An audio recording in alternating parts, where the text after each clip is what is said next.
Hi, I'm Caroline Leavitt. I'm the co-founder of A Mighty Blaze, the book initiative that began when the lockdown started, which was meant to connect readers to writers to indie bookstores. And we're still going. We're like 4 years old. We're getting beyond toddlerhood now. So today is really special. We have Jessica Fein, the author of this book, Breathtaking, which is this astounding novel. Before I start to talk about it, I just want to do some housekeeping things. I have put up in the chat for all of you to make it easy for you to order her book. There's a link to bookshop.org. It's right at the top of the chat. Also, if you have any questions at all for Jessica, pop them in the chat and I will ask them for you. If you have any comments for her, pop them in the chat and I will ask them for, and I will also ask them for you.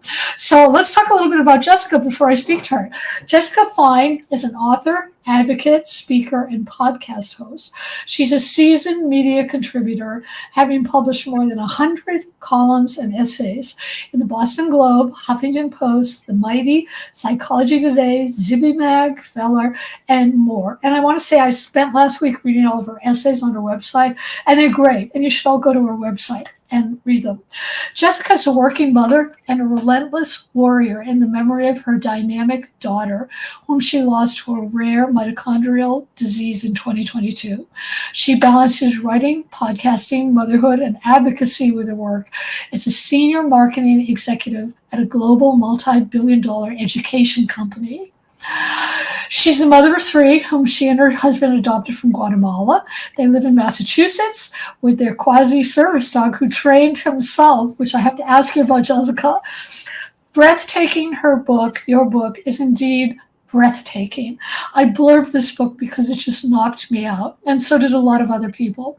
And the critical acclaim for it is also breathtaking. This is about her 5-year-old adoptive daughter, Dahlia, who was diagnosed with a rare degenerative disease that would claim her life at 17 and it made taking a breath almost nearly impossible. But before that, Fein and her family did this remarkable thing. They managed to find joy in even the bleakest moments and resilience, and they produced this astonishing book. So let me tell you some of the praise. Joanna Rakoff, the best-selling author of My Challenger Year, and just a wonderful person too, said, "This is a master class in how to be a person." I think that's like the most wonderful thing anybody could ever say about anything. And, I actually was honored to blurb this book, and I said it's one of the most moving memoirs I've ever read. It's astonishing. Elle magazine said it's a story of relentless heartbreak met with wit, strength, and resilience. So welcome so much, Jessica. We're so honored at A Mighty Blaze to have you here today. Thank you for being here. Thank you for having me. I am so honored to be here with you. We're the one who's honored. So let's start with some questions. So your daughter had something called MERRF syndrome. Can you please tell us about it and how the diagnosis was made? Absolutely. So MERRF syndrome is an insidious degenerative mitochondrial disease.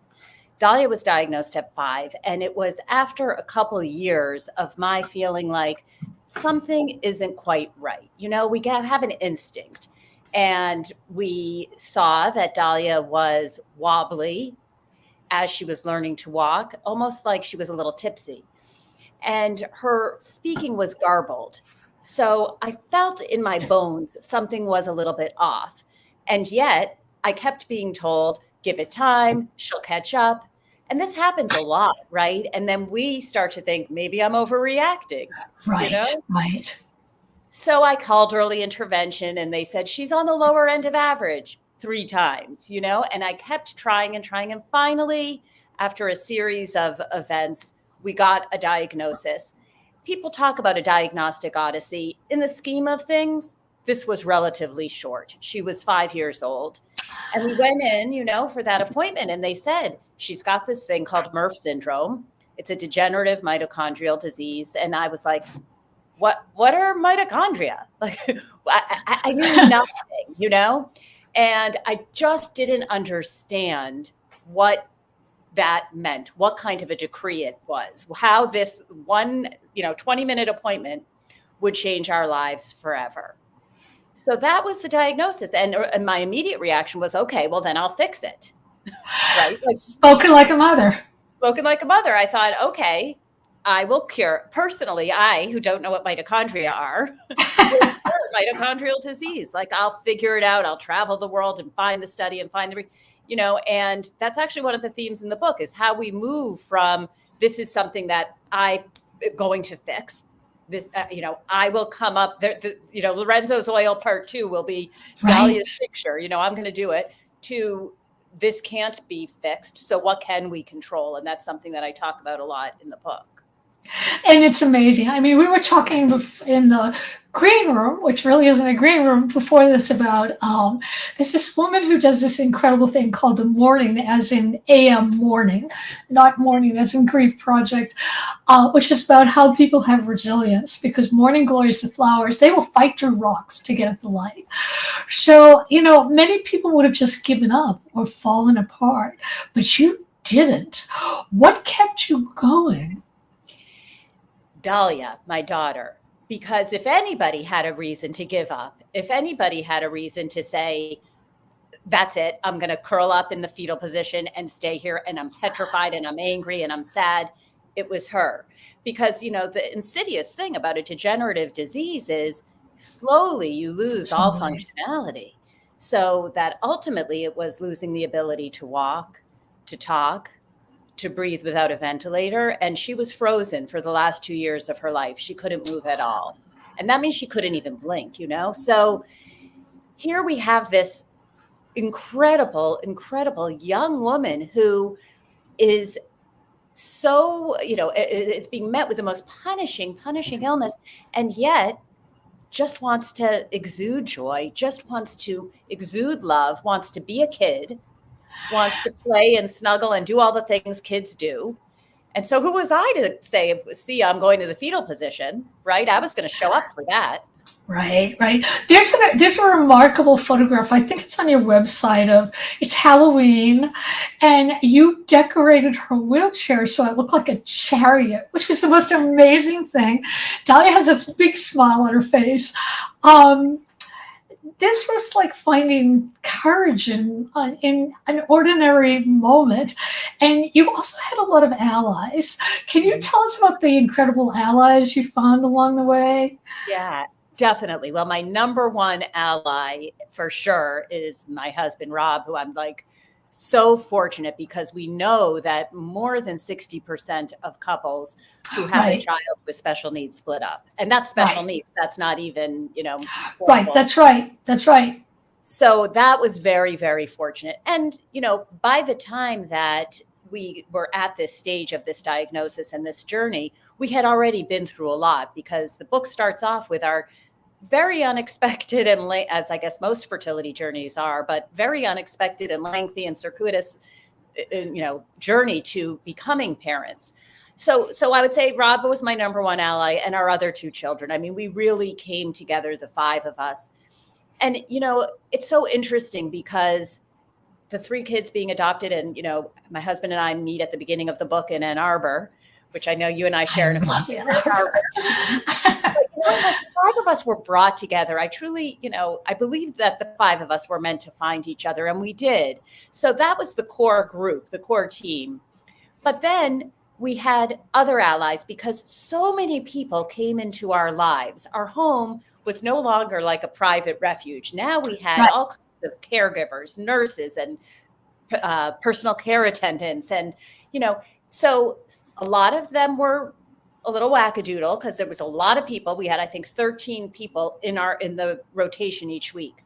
But there were a couple of them who really became like family. And the thing is, when you're going through something like this, it's so isolating. And even your friends can't understand it. But those people who were here to help in the caregiving, they had a front row seat. So if they were in it and they, bought into what we were trying to do here, then they were all in and we were all in with them. And we learned from them. There were some of those caregivers who really taught us. And, that's why it was so important to me to tell some of those stories in the book. Yeah, I believe it was another one of your wonderful essays where Tanya actually had a helper who became a friend. correct? Yes, and I will talk about Shauna all day long. Shauna, yes, that's right. I forgot the name. That's right. I'm glad you remembered. She's a teacher, and she was first sent to our home actually because we spent 3 months in the pediatric intensive care unit. Dahlia missed a lot of school, and so Shauna was sent as a tutor.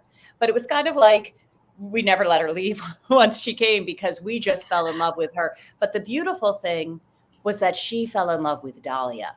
Oh, that's so great. And they became best friends. And, I know she was 20-something, and Dahlia, was, when she met her, was 9. And I'm so much so that Shauna, a couple years in, got a huge tattoo of a dahlia flower on her. Oh, that's and great. Dahlia's handwriting underneath it. That's how linked the two of them were. And it was beautiful. And I learned a lot watching how Shauna reacted with Dahlia and how she treated her. It taught me.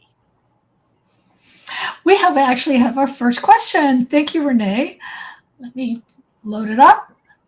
Okay, Renee would like to know, how were you able to get your daughter diagnosed? Yeah, it's a great question. And we know with mitochondrial disease, it can take an average of 7 years to get that diagnosis. Oh. It's really hard.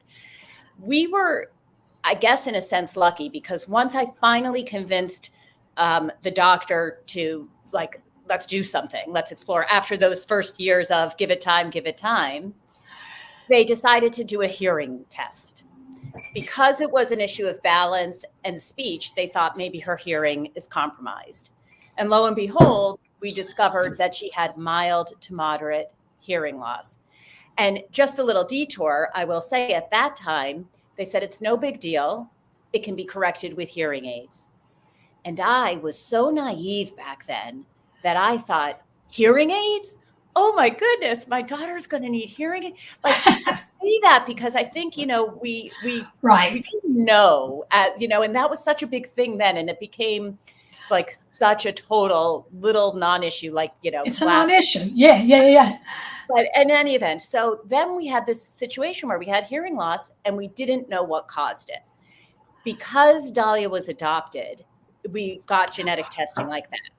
And I speak with a lot of families. I spoke with a woman last night where they can't get approval for the genetic testing. It's tough. But we got it very quickly because Dahlia was adopted and because her disease was so severe in her blood.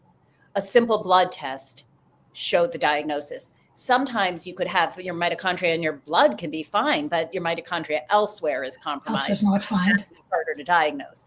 So once we got into the system, so to speak, and we were in Boston, which is a lucky thing because there's terrific medical care. But I will tell you, even at Boston Children's, where we started, which is one of the best children's hospitals in the world, they hadn't treated somebody with Dahlia's disease. I mean, it was that rare.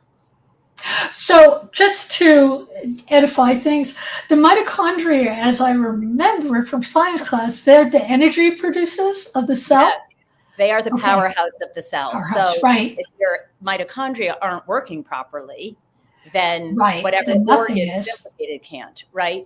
So, it's like if you have a phone battery and that battery's on low. Now imagine that's if you have compromised mitochondria, you're starting on that low battery. So any kind of exertion, right, your battery run out and you need to, so it's an energy deficiency disease. But really every part of your body needs it's affecting, right, it impacts everything. I was very curious about when you started writing about your daughter and what did that feel like? Was it simply taking notes as things were going on? Well, so the first thing was I wrote an article about Dahlia's diagnosis. So this was very early on. And I was at a conference, mass conference for women, and Arianna Huffington was the keynote. I wrote it just for myself. I didn't know that I was going to do anything with it.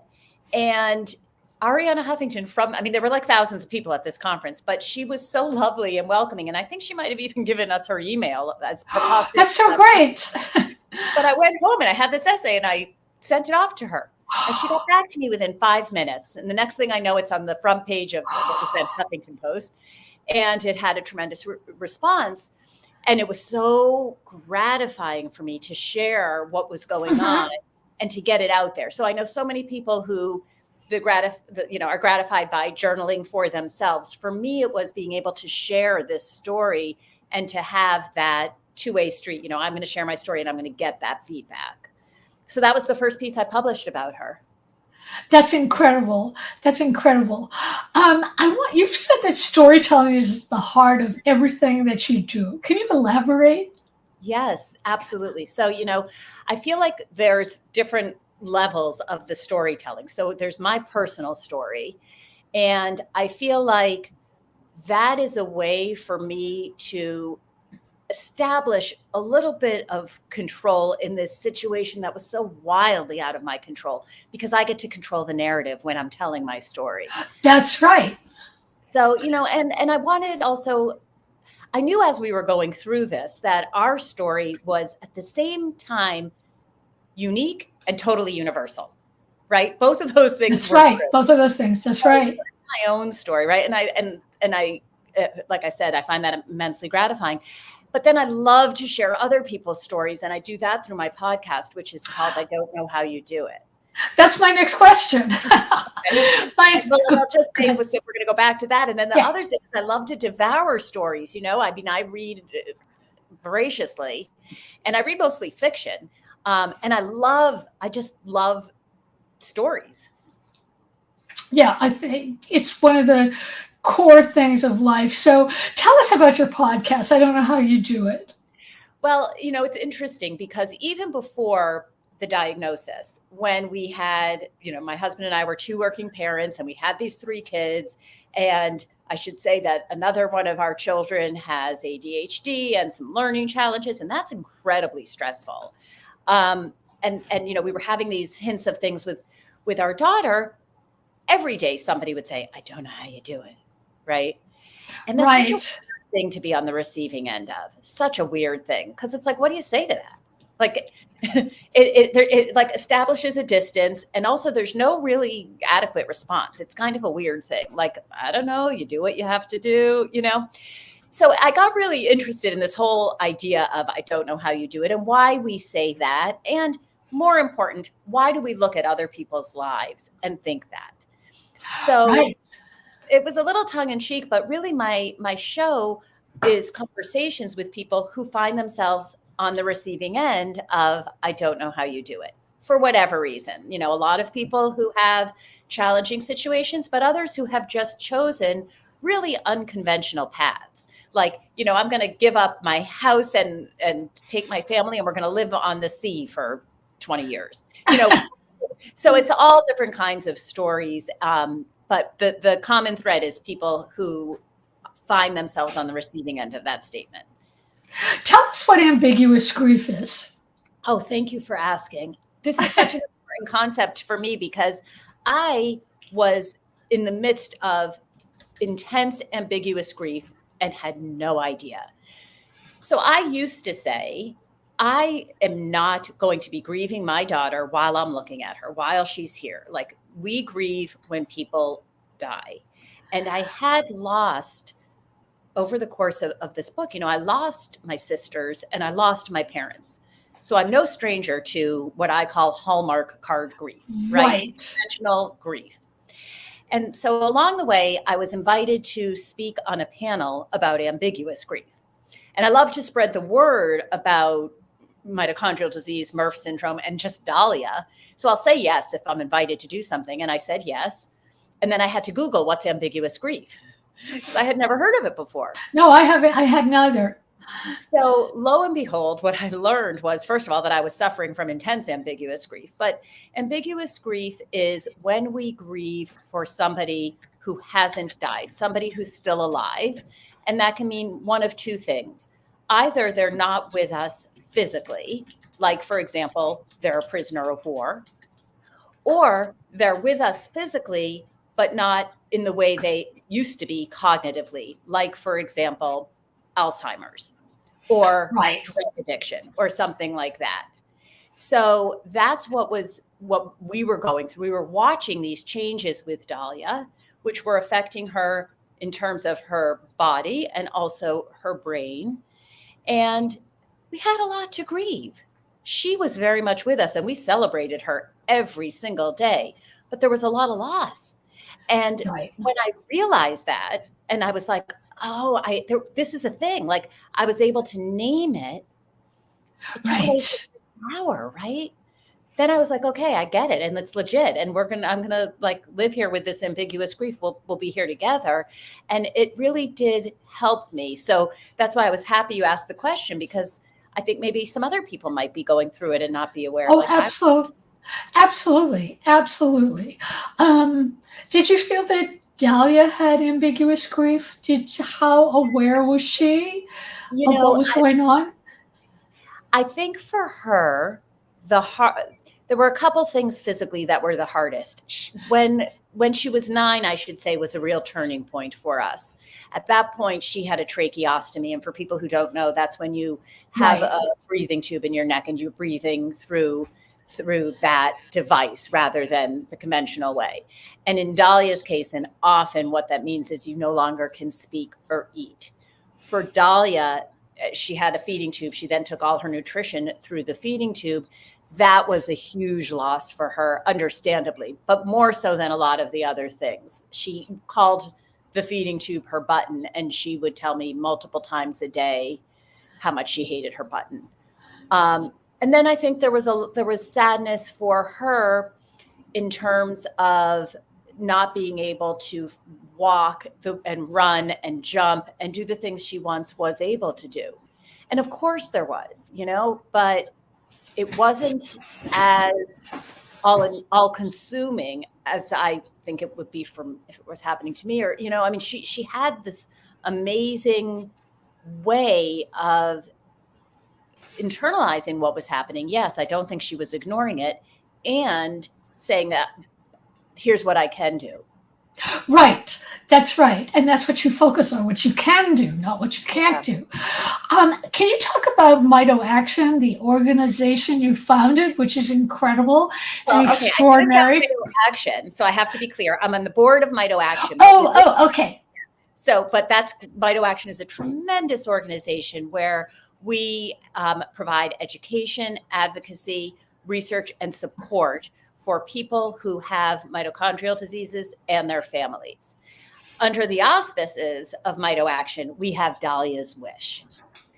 Dahlia's Wish is our way to send children with a diagnosed case of mitochondrial disease and their entire families to Give Kids the World Village, which is affiliated with Disney, and for them to have a full week at Disney. And we did this with Dahlia when she was young. And it is the most magical thing, because this place, Give Kids the World Village, is filled with families who look like yours, So great. Who's there. And it's totally accessible. It's founded by a gentleman who was a Holocaust survivor. And he saw kids whose childhoods were taken away as he was growing up. And then he decided he was going to create this place for children whose childhoods were being taken away because of their illnesses.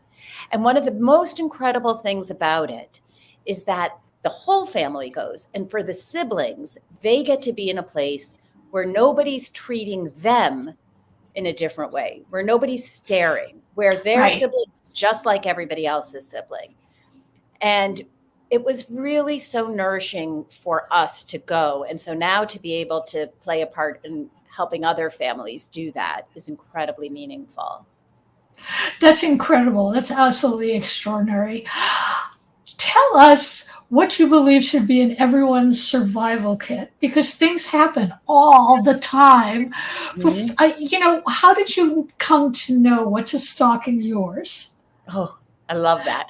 Well, for me, I say it's hope and humor, grit and grace. And, if we break that down, we start with hope. And I think that for me, living without hope feels like a prison. And I use that word really deliberately because my father was a writer, and he used to talk a lot about the concept of being a prisoner of hope. And I think absence of hope feels like a prison. That's right. Why did your father think it was being a prisoner of hope? That we could be hoping, hope could be almost like if it's unrealistic, Oh, right. this is us. And I feel like maybe we just need to change what we're hoping for. Like maybe I am not going to personally cure mitochondrial disease, so I'm going to stop hoping for that. And I'm going to come to realize that there's not going to be a cure in my daughter's lifetime. So maybe I'm going to hope that she has a good day or a good hour, or that we're able to get a nurse who can stay the night without falling asleep. Right. So, and I think part of that is I'm just like a relentless optimist. So hope, you got to have humor. Right. I mean, Right. and it's been interesting feedback, because I think people are surprised that there's humor in the book. They'll be like, I Oh, didn't yeah.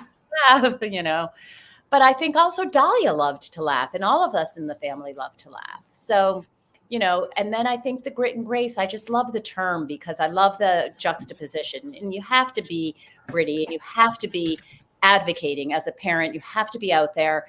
And also you have to give yourself grace, give everybody else grace, because they don't know what they're saying or doing or staring and all the stuff. But also we have to learn to give ourselves grace, because it's hard no matter what you're dealing with. That's right. And I just want to reiterate, this was something we were talking about before, I'm talking about during this. When you've experienced moments of terrible tragedy, don't you find the joy, when you get the joy, is so much greater, and you start to appreciate? You had talked about it being quiet, that sometimes it's quiet joy. Yeah. Talk a little bit about that for us, because I thought that was profoundly wonderful. Well, what we were talking about was, right, joy doesn't have to announce itself with a parade and with, bands and Right. confetti. Joy can be quiet. I'll give you an example. When we would go out, my husband and I, if we wanted to go out for a date, we needed to have 2 caregivers at home, a nurse and a babysitter. And it was hard to staff that, and it was hard to pay for that. And we went out, it was a priority for us, but it didn't happen as often as we would have liked. And one night, Dahlia was our middle child. So our other 2, who were 2 years older, 2 years younger, surprised us. And they made us a dinner date. Now, we couldn't leave Dahlia alone, even for a second. If I were home alone with Dahlia and I had to go to the bathroom, she had to come with me. She could not be alone for a second. But what they did was they set up, she would go to bed very early, and her bedroom, which actually I'm sitting in right now, was like a hospital room. So at the end of the foot of her hospital bed, they set up a little table with a tablecloth and a candle, and they made us dinner, and they waited on us. And, the lights from her machines, she had a ventilator and a food pump and an oximeter, all the stuff. It was kind of like casting a glow on the room and the candle. And we had this dinner date at the foot of her bed, right there with her. And it was pretty joyous, So these little moments that you imagine, and the idea that her siblings, our other children, gave us this gift. It was so That's gorgeous. right. So that's a gorgeous story. So, you must have gotten a whole lot of advice from both well-meaning friends and doctors. What was the worst advice you received, and what was the best? Okay, that's an excellent question. I always like starting with, what is the worst piece of advice? And then you move to the best. Right, exactly. Well, I will tell you that I got a lot of unsolicited advice, and a lot of advice about the choices that I made. So I kept working throughout this entire time, as did my husband. And, A, we needed the income, but B, we believed that made us more present when we were with our children. And it made us better caregivers. And it also reminded us who we were, because this was an all-consuming situation. I mean, it dictated everything in our lives, physically, emotionally, spiritually, so the idea that we had this escape where we could be ourselves for a few hours was so important to us. And I had a lot of unsolicited advice, which was, you should not be working. This isn't right. And I will say that advice came from women, right? Yeah. I don't think that's good advice. That's sort of. That was good advice either, That's kind of my husband never got it. Nobody ever suggested to my husband that he ought not work. Of course not, because women are supposed to sacrifice everything, and often it's not a good thing. It's my mom was one of the few moms in the neighborhood who worked, and I saw the other moms they were always sort of trapped at home. And my mother-in-law, when she was 101, said the one thing she always regretted was that she didn't work, because she felt, which was incredible. Yeah. Kept saying, well, why didn't you? And she couldn't. It was the times. So I absolutely think that's a great thing. I want to know, like, are you working on something else now in terms of writing? What's next for you? Because Yeah. Breathtaking was so beautiful. Such a great book.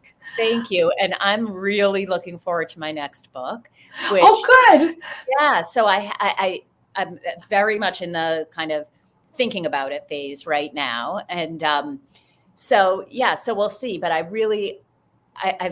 loved every bit of this writing and publishing process. So many people, I talk to so many writers who say, well, I don't like being out there and having to, talk about the book. And I get it, but I love it because it gives me an opportunity to talk about Dahlia, to talk about my family, so many of whom are no longer here. And also my whole career has been in marketing. So I'm comfortable. Oh, right. So you have a step up from a lot of writers, because most of us don't know about marketing. Which is kind of weird, but so I absolutely want to continue on and write another book. And I have some different ideas marinating. That is fabulous. So I have to ask you, because I'm probably the most obsessive person on the planet, what's obsessing you now and why? Outside of the book. Oh, wow. Well, I got to say politics, but I don't think we want to go there. But I will say we'll go anywhere in the Blaze. Oh my God. I know. I get into bed at night, and every single night I say, I'm not going to look at the news. And every single night I look at the news, and I say the same thing, which is like, Jesus, as I'm reading. I'm Jewish, by the way. I don't know why that's what comes up. I'm Jewish too. And my husband, he knows exactly what I'm looking at when I'm saying this, so I'm very frightened about what's happening in our own country and elsewhere. So that's obsessing me. Another thing that's obsessing me is, for the first time, I have my third child is finishing up junior year of high school, and it will be my first child to go to college. Wow. So I wouldn't say that's obsessing me. I'd say I worry that I'm not obsessed enough. Like, what should I be doing? And then did you do the FAFSA? That nearly killed me. Oh no, I haven't gotten there yet. All the acronyms are getting me a little, Yeah, for those of you who don't know, the FAFSA is the financial aid thing you have to fill out, and it's impossible. It's impossible. It's very difficult, but you only have to do it once. Thankfully. And then I think, a welcome obsession is this next project, which I love it. How do you write while holding down a full-time job? So several things. Number one, I absolutely have I'm very organized, and I have a devotion to setting goals for myself and rewarding myself. Oh, that's good. So it's either by word count, depending on what I'm working on. It's either by word count or it's by time period. I'm going to be working from these 90 minutes, whatever it is. And if I do that, I can, whatever the thing is, and it's something silly just for myself. What is it? It's like chocolate? Well, for sure, I'm a chocoholic. Yes, I'm definitely a chocoholic. It could be if I'm in the middle of reading something. Sometimes I'll say I'm not going to go back to it until I've done my writing. Or it could be a cheesy TV show. I mean, like, I have the taste in TV of a 13-year-old girl. Oh, you should come to our house. Oh, really? Well, we're high culture and low culture. We love foreign films, but we will watch like any stupid movie that's there. But we need to stop. So, Jessica, you're not going to go away. You're going to stay. But I want to tell everybody else, thank you so much for being here. Thank all of you who are brave enough to ask questions. I know sometimes people don't. Remember that I put up the link for Breathtaking by Jessica Fein, which is a wonderful, wonderful book. And you can go to your favorite indie and get it. And this interview will live forever on A Mighty Blaze station on YouTube, so you can watch it again, and you can tell your friends or anybody who might like it. And thank you all so much for being here.